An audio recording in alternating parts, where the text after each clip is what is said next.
Why do we sit here being silent, watching our leaders turn into tyrants? Have they forgotten which side they're fighting for? Checks and balances set aside and rule of laws, youths and ours, and Constitution openly ignored. Man, I'm not okay. Think we are being played.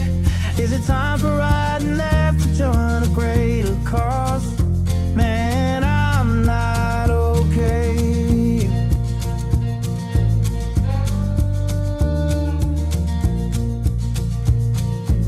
The rich claim to be victimized just to attack the marginalized. Is 1% really worth more than all the sick and poor? Always preaching about fellowship while planning their dictatorship. Now we've seen how all of this plays out before. Man, I'm not okay. Think we are being played. Time for you and I to join our country's call. Man, I'm not okay.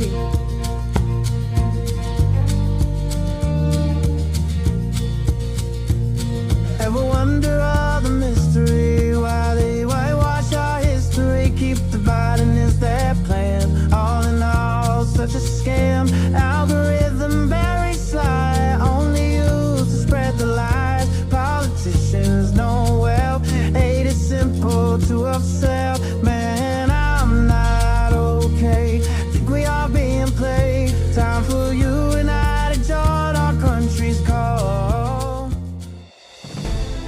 We are not okay. America is not okay, and we all know that. Former Congressman Joe Walsh, this is The Social Contract with Joe Walsh. Let's figure out how to get okay together.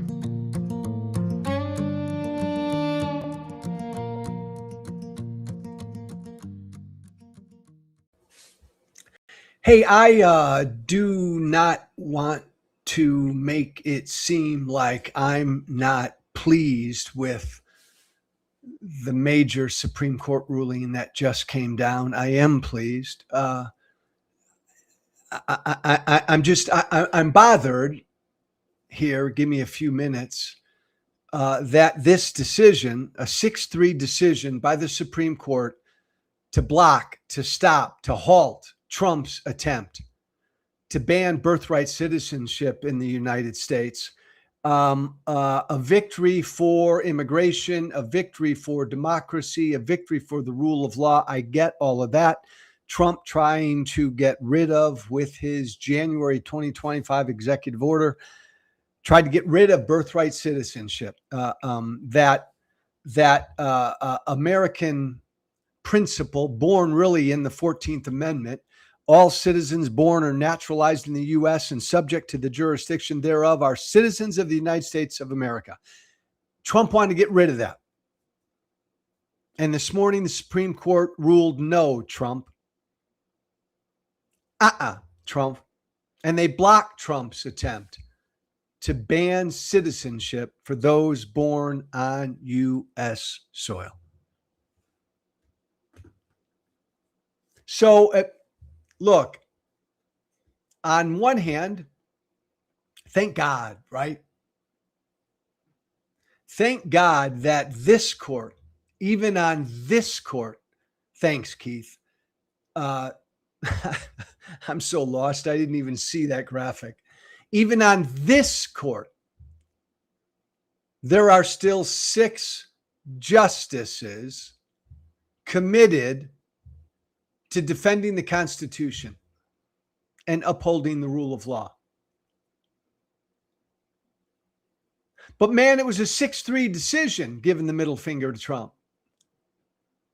Should have been 9-0, should have been unanimous. And by the way, again, not to get down into the weeds here, but this was a 6-3 ruling.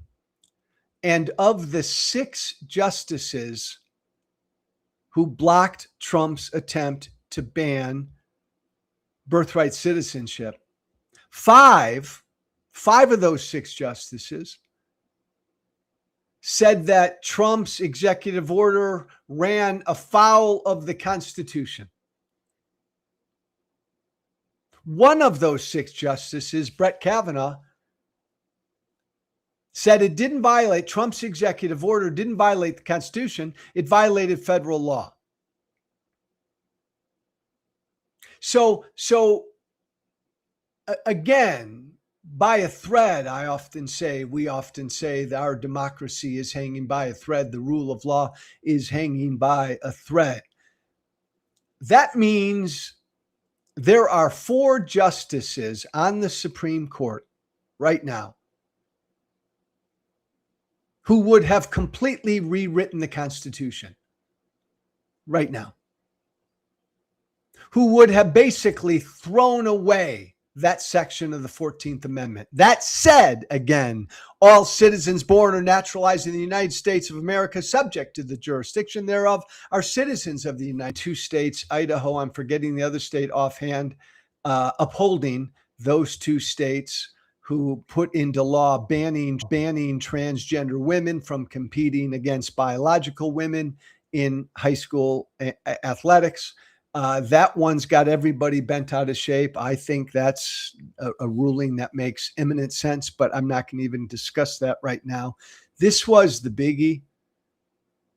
This was the big one, this birthright citizenship decision. And okay, we won. Immigration won. The Constitution won. The rule of law won. Birthright citizenship won. But man, by just a thread. By just a thread. And again, just real briefly, the context, right? 14th Amendment put this clause in, right? To ensure citizenship for slaves. And it's been applied to everyone in this country since. It was backed up by federal law decades later. This shouldn't even be in question. This shouldn't even be in doubt. This shouldn't even be a fucking issue. But of course, last January, Trump issues his executive order saying, I want to get rid of birthright citizenship, that fucking lawless tyrant in the White House.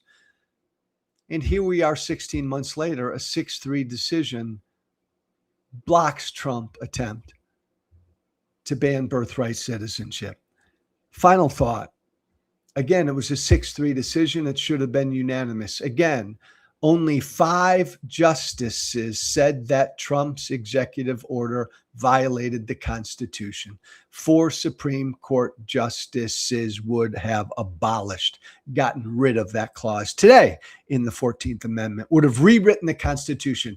This is how tenuously, as if we needed a reminder, how tenuously things stand right now. Important things like democracy, the Constitution, and the rule of law. Final thought. Okay, good, great. Thank God, great ruling.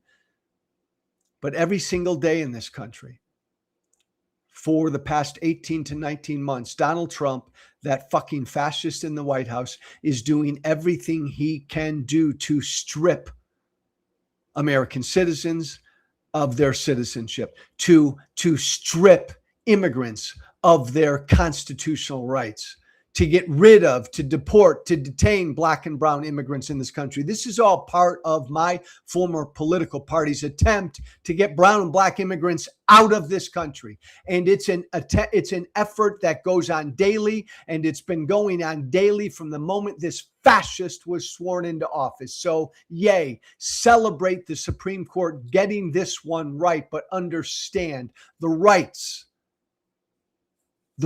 of immigrants and citizens in this country, their basic citizenship rights, are under constant daily attack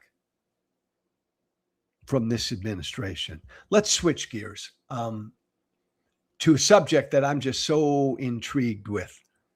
And and a subject that I think is just so darn important in this world we live in today. And thankfully, I know of someone who's actually trying to do something about this issue, this problem of people around the world who live in countries around the world that are closed societies. What do I mean? I mean people who live in countries where the government controls the information they see, the information they have access to.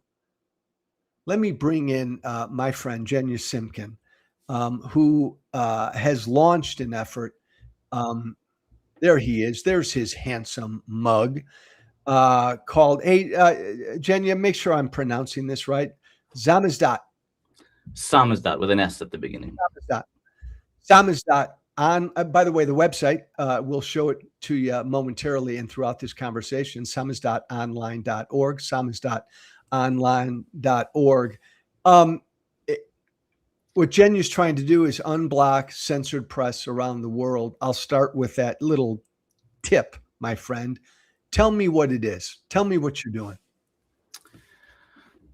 What it is two things. It's a technology that makes it possible for people living in the places you just alluded to, where they don't have access to open information, where their governments restrict access to information.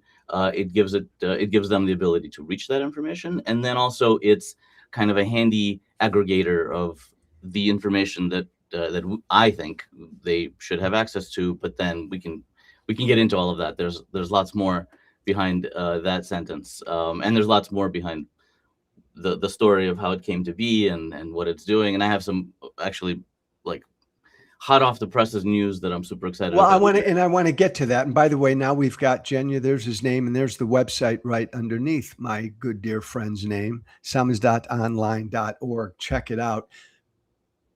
The notion of this idea, this concept, where did it come from? So the word samizdat, which in Russian means self-publication, samizdat, that was a grassroots movement during my time there as a child and before. I fled from Soviet Russia when I was a kid in the late 70s. But throughout the period where things started easing after Stalin's departure, there was this constant flow of illicit, censored information that usually came through Czechoslovakia, which was kind of a porous, semi-open border. Yeah. And this information included news and media, music, literature, everything, because in Soviet Russia, everything was banned.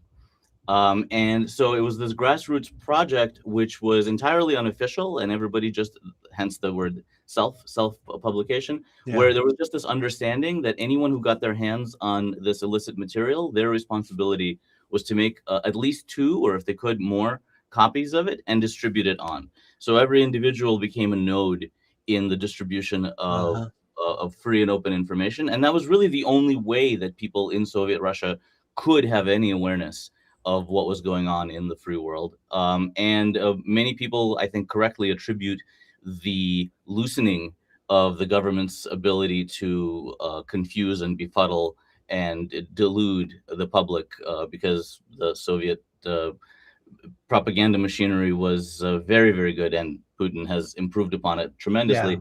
And people are very susceptible to being lied to.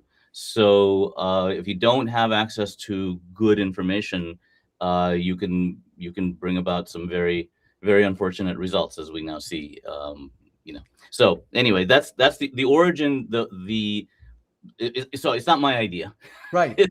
The notion of having the public get access to and then distribute information is that's where it comes from, and that's why I named it, but with the same name. My idea was simply how to mobilize technology, which I am a technologist, so I did what I know how to do, and utilize.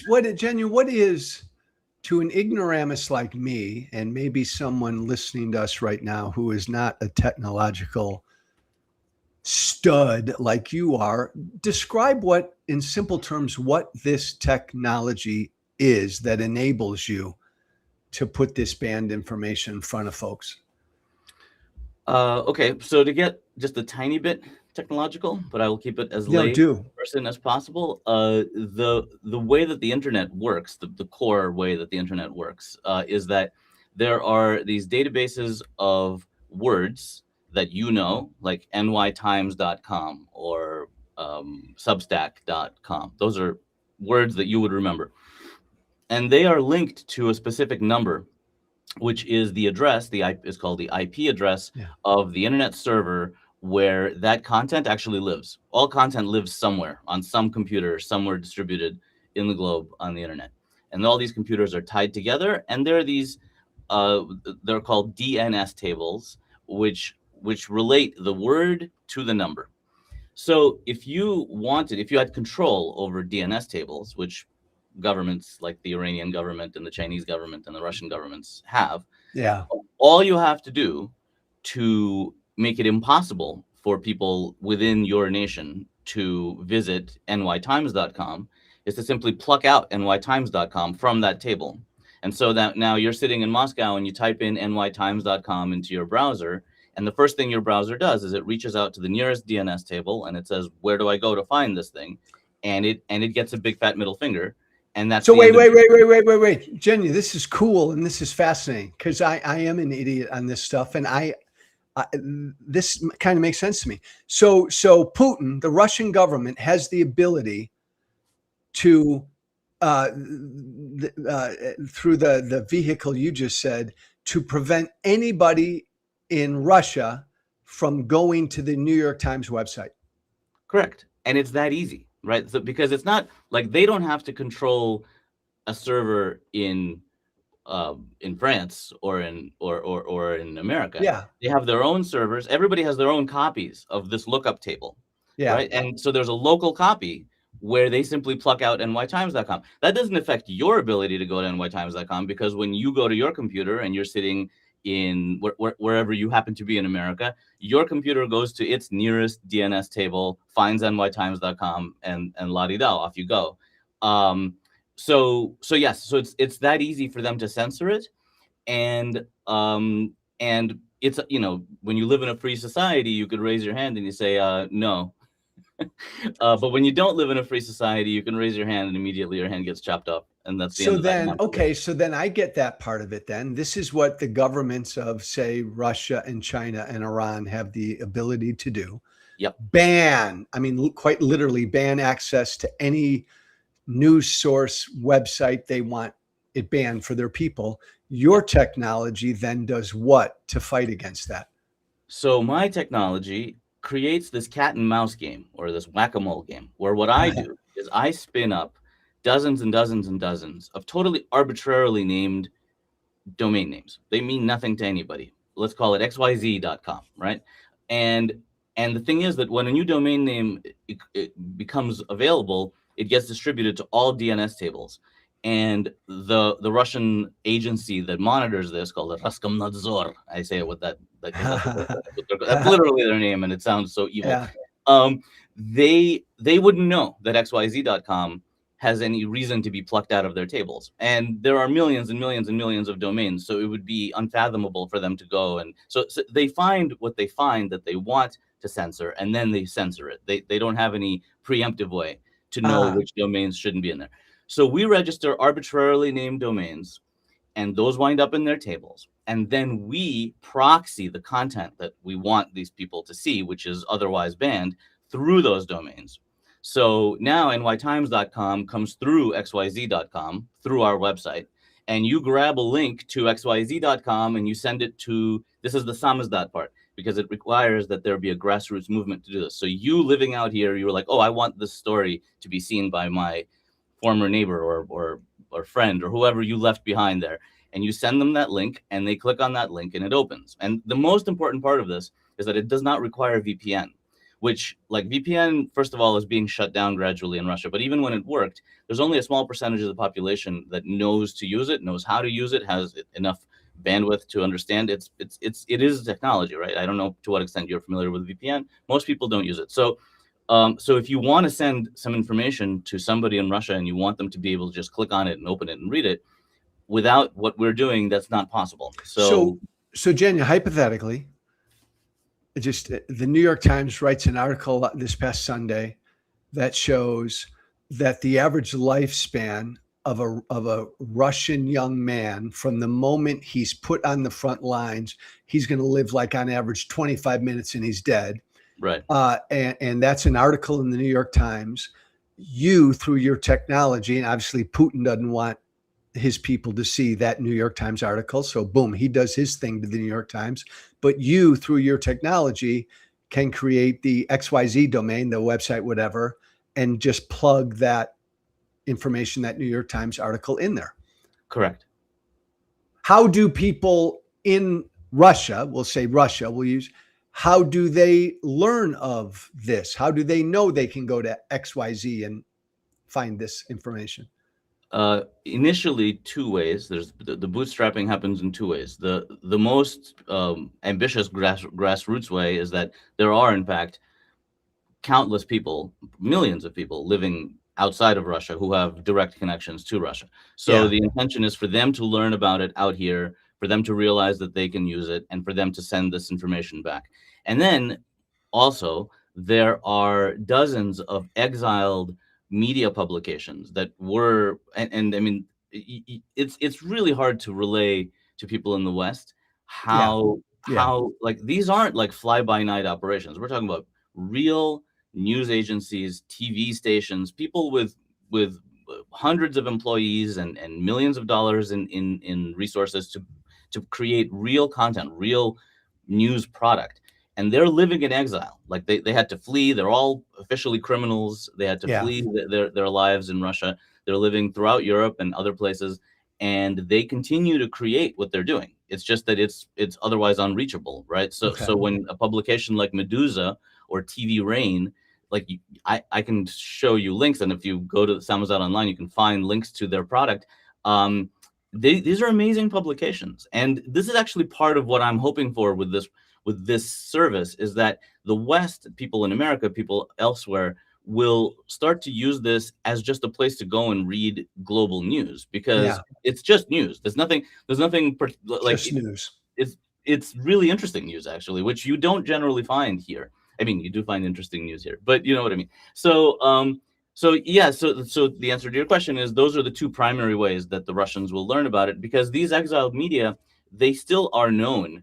And people do use VPN, and some roughly 20% or so of the Russian public continue to consume the exiled media. So when the exiled media talk about us, that is another way that this information gets in, and people find out that they should be utilizing the service. I'm speaking with a friend who's running an amazing service here that is going to need all of our support. Genia Simkin, samizdatonline.org. A noble effort to get unblock censored press into countries around the world where the information is censored. Genia, the bigger you become with what you're doing, and by the way, correct me if I'm wrong. Am I wrong? I don't know of any other effort like this. Am I wrong? You are correct. There is no other effort like this. Why? How could that be? This has been a problem for fucking years, decades.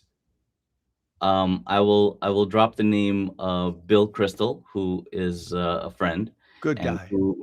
He's a really good guy. And the reason I know Bill is because I'm an occasional contributor to the Bulwark. And when I had this idea, it was right after Putin invaded Ukraine, and I had this idea, and I reached out to him, and I said, Bill, I'm going to need help, because I don't know. Like I'm some technologist living in Canada. I don't know anybody in the world.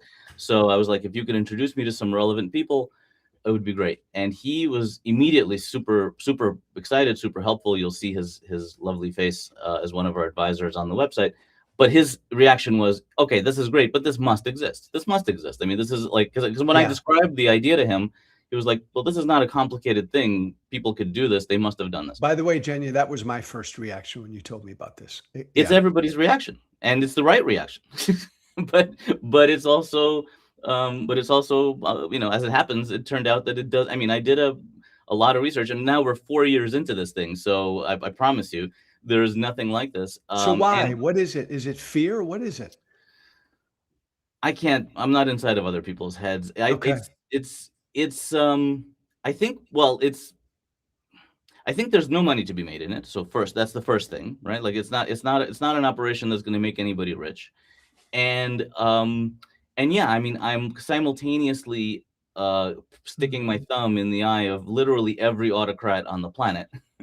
Yeah. So I mean, think so about that, Genia. Look, we all, and I've thought a lot about this in the age of Trump, how so much of what I have done has put myself in the bullseye.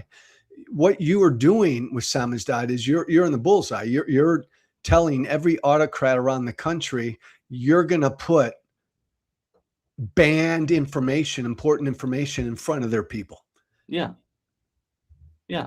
Because if you're going to be a successful autocrat, the first thing you do is you shut down the media. That is your Bingo. absolute first. You can't, because the thing is, as long as there's free flow of information, you can't lie and you can't Yes. control the masses. And the thing is, you need to be able to lie because you're gonna, in order to have the right kind of corruption, you need to have the right kind of deception. Anyway, so the public can't be in the know. And Yeah. so every autocrat has to shut down access to freedom of expression, of all kinds of expression. This is so. I mean, going a little bit into my own personal philosophical horses that I flog endlessly. I believe that freedom of expression is the most fundamental, most important component to a free society. Like Amen, brother. it's literally Amen. the foundation. And Amen. so it terrifies me and upsets me greatly when I see good-willed, good-hearted, good, well-intentioned people saying, "Oh, well, that's hate speech, and that's this speech, and that's that speech." It's like, no, no, no. It's all like, yes, it's ugly. A lot of it's really, really Speech. gross. A lot of it's scary, but you want it to be able to be said without the government's intervention. You do.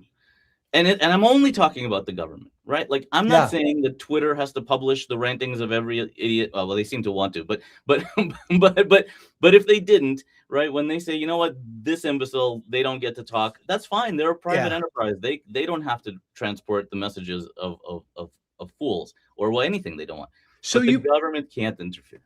So, Genya, you've been into this thing. You've been building this thing up a few, 3, 4 years now.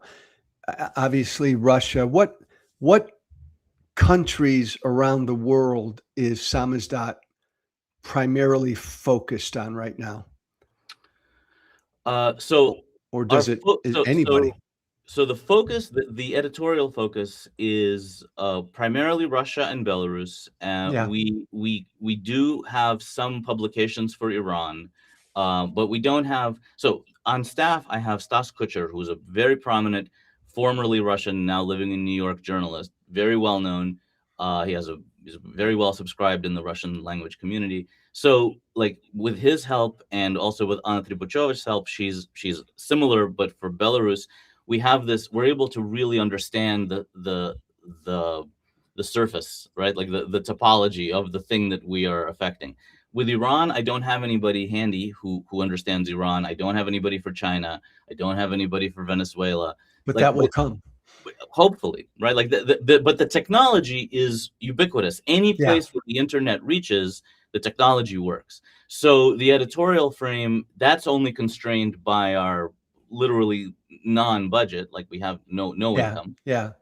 And who I can find who can understand the specific domain of those specific locations and then focus on them. What, Genya, as you become bigger and you're able to reach more people, and again, just focusing, say, on Russia right now, as Samizdat becomes bigger and can get information, banned information into the hands of the Russian people, what can the Russian government, Putin, do to push back against what you're doing?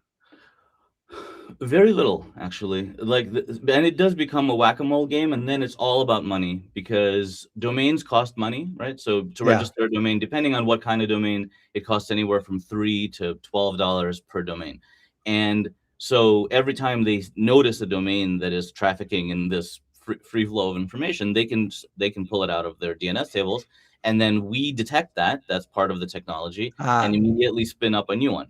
But again, that requires budget. All of this requires budget. So the operation now is hinged on finding some kind of financial support. The other surprising thing that Bill Crystal and everybody else who's heard this story now for the last 3 years will be startled by is that all the organizations who have the words democracy and freedom in their names have turned us down for funding for various reasons, which again we can, depending on how many hours this show can go on, I can get into it. But it's very surreal, right? Because I've done this dog and pony show, and when I first launched, everybody said, well, obviously all these organizations are going to shower you with funding because this is the most important thing out there, and you guys are doing something that's actually effective. And then it turned out to be the exact opposite. mm. So the reason we opened with you immediately asking a question, and I didn't have a chance to say, Joe, thank you so much for putting me on your wonderful program and exposing me to your wonderful audience. But I've decided now to just try and crowdfund this thing as a last hurrah and see if it actually can succeed. And So and that's the Genia, answer. people would go to the website Yeah, to there's a donate. donation button there, and they're welcome to donate as much as they want. And know that every dollar you donate is a direct spit in the eye of Putin and Xi and the mullahs and all of those fine folk. Samas.online.org, samas.online.org. There it is right there. Go to the website, contribute what you can contribute. Like Genia, I've been screaming ever since Putin invaded Ukraine. I probably scream weekly because this war is utterly destroying Russia. The number of men they've lost and lose on an hourly basis. And I ignorantly shout into the wind, why the hell don't the Russian people wake up, stand up, and remove this evil man in this government? And so much of it has to do, doesn't it, with the information that they're privy to. Yes, and I will answer that. But first, I mean, I know that I have to say, interject really quickly because I know your audience is going to be, wait a second, the place that's really being destroyed is Ukraine. So the Yes. Ukrainians are the ones bearing the real brunt of this. But yes, the Russians are. And So by the way, Genia, Ukraine's winning this war. By the they way, are. they will win this war. They Continue. they are winning this God bless war, Ukraine. but again, I'm sure, like, and this is, I'm going to say, people trepidatiously should go and look at the footage. Like, we're talking about a war, right? We're not Yeah, talking about a protest. We're not talking about a police action. a We're not war. talking about a broken water main. We're talking about a war, and there are tens and tens of thousands of people in Ukraine who have died. Um, Many are innocent women and children because the way that the Russians wage this Yeah. war is that they don't focus on strategic targets. They just they quite randomly bomb Yes. Kharkov and Kiev and so forth. So yeah, I when we talk about suffering in that Oh, particular conflict, we start with the Ukrainian suffering. But no, hey, let by the way, me, Genia, to be clear, utterly with you. There's a good guy and a bad guy here. The good guy is Ukraine. They were invaded. The bad guy is Putin. They invaded. right. And so Putin can go to hell. The Russian regime can go to hell. Yes. And it's Zelensky and the Ukrainian people that the free world should be behind and is behind, everybody except for this president of this country right now. When I talk about, I'm amazed.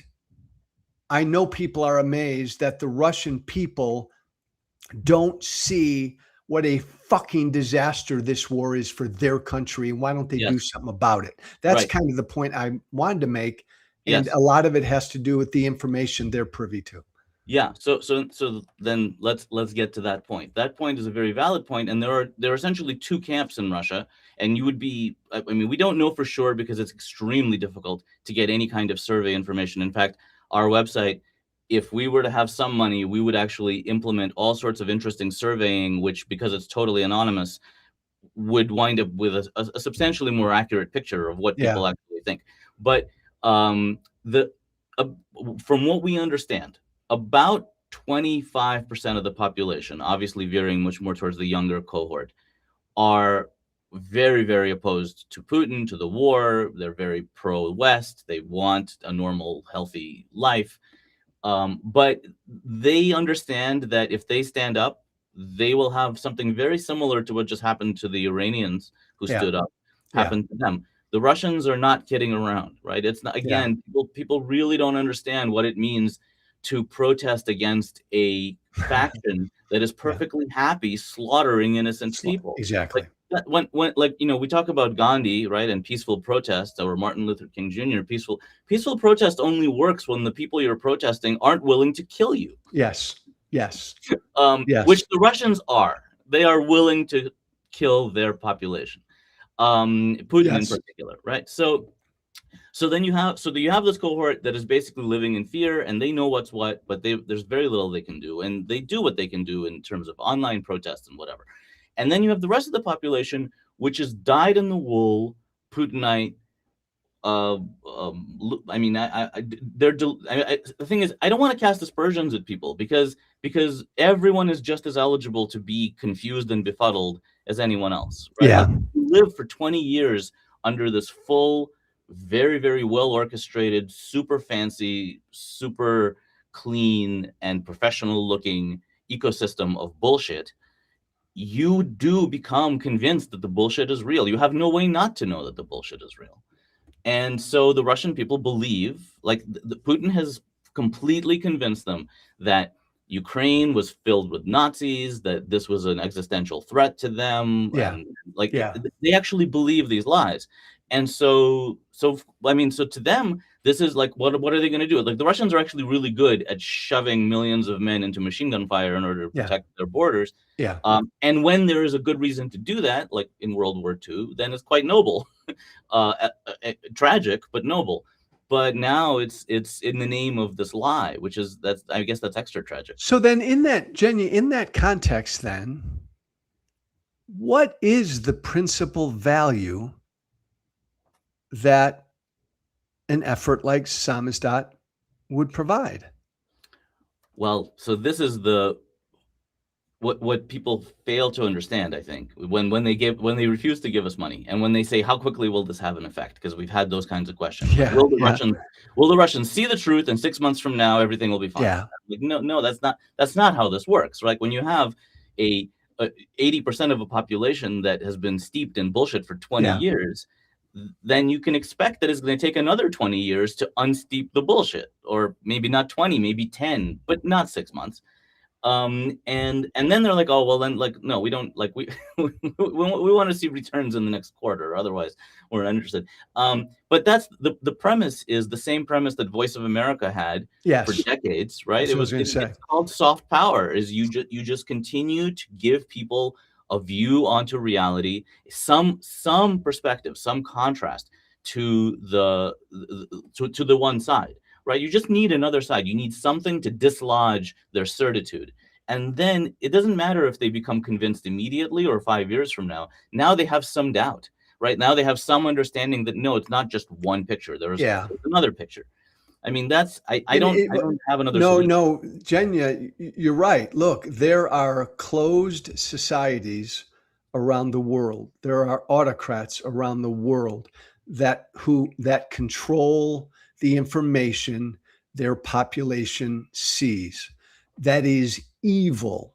And there is value inherently in trying to fix that and open up these societies and put truth and facts and real information in front of them. Period. I mean, just on its face, there's value in that mission. Yeah. The Voice of America. I mean, that's what America's always believed, soft power. But then especially in some of these hugely problematic closed societies now, Russia being one, there's an immediate need, even though it won't change overnight, to do this constantly. Yeah. And so I've decided, so over the last 6 months or so, I've done a lot of improvements to the website. I've changed it a lot. And cool. And Stas and I actually decided that the main editorial thrust of the site now needs to be free speech, specifically. Yes. because we were covering kind of Ukraine and Russia, like what's going on. But now it's just I'm just covering free speech as the first most important thing.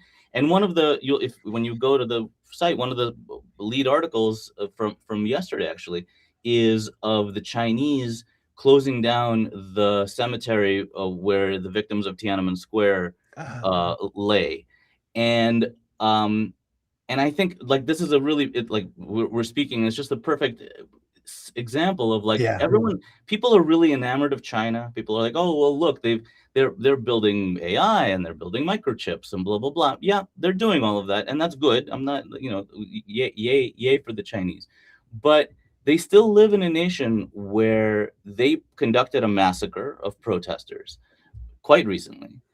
And now, but long enough ago that many people are too young to have heard anything about it. And now they're trying to just kind of erase that entirely. And they're going to be punishing people. They do punish people who talk about it openly by sending them to prison. And Americans have a tendency, and I love America. I do. Like all current administration notwithstanding, I love America. But Americans have a very naive tendency to kind of assume that the world is the way that, like, give or take, this is who the world is what we have, that's what they have. No, right? Like there is no the moment anybody does anything that is comparable to, oh, you can't talk about this anymore, you have massive pushback, and everyone's like, that's not how that goes, right? Here, people go to prison, to actual prison, for talking about the fact that there was this massacre, right? Like your podcast is a perfect example of what a marvel America is, right? Because you sit here and you quite justly rail at the douchebag in the White House, and you make everybody understand all the nuances with which his douchebaggery is qualified, chef's kiss douchebaggery. And you're in no danger of any kind, right? And that's not because you're famous or prominent or whatever. Anyone can go and say whatever they want about the douchebag in the White House and know that tomorrow they will be fine. And the moment that starts to shift, that's where everybody should become very, very, very alarmed. Well, but in China, that's not the truth, that's not the right? case. Like the people living in China, they have to worry about what they say at their dinner table, never mind out in the square. And you're right. Jen, that's such a great point, because we've like normalized China. We've sanitized China. China is still a closed society. The Chinese government still does whatever they can do to control what the Chinese people see, the information the Chinese people see.